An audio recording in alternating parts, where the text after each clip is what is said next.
My gosh, meron ba? Mas nakakahinga ako pag ganun. Like, hindi ko kailangan lumabas. Super!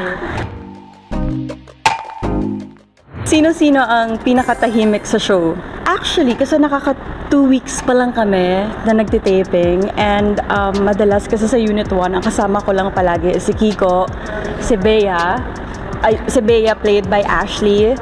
And kami-kami pa lang. So far si Ashley, kasi ano siya eh, siya yung pinakabata sa set.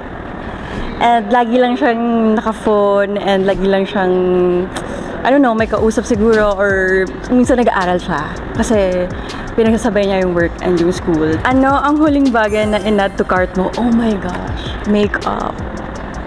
Makeup. Like, sobrang, ewan ko, meron kasi akong parang every month or every 5 months, 6 months, nag-iiba-iba yung mga trip ko. Like, for example, before bags. And then, magsasawa ako. And then, magiging makeups. And then, ang weird, minsan gamit sa bahay. Mga ganun. So, lately yun, makeup. Yeah, makeup. Kung kailan ko huling naramdaman, oh my God. Yung pinaka-stress na huli kong na-experience is yung second taping ko. Second taping ko dito sa show namin. Kasi merong isang eksena na advance ko kasi palagi hinihingi yung script. And then, yung mga super complicated na mga eksena, as in, advance ko siyang inaaral, memorize, and as much as possible,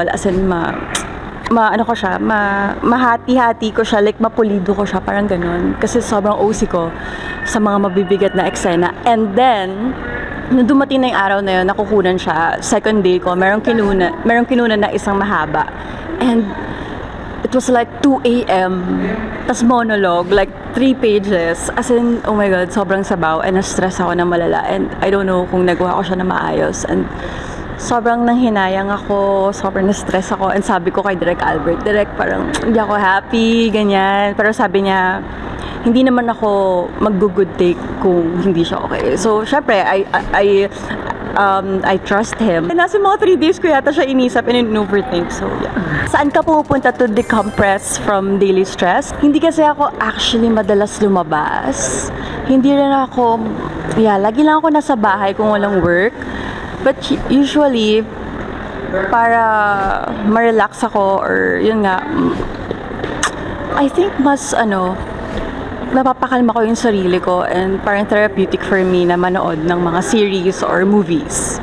Mas yun ako, and alone time talaga, yun, mas nakakahinga ako pag ganun. Like, hindi ko kailangan lumabas. Paano mo inaaliw ang sarili mo kapag bored ka? Sobrang simple lang.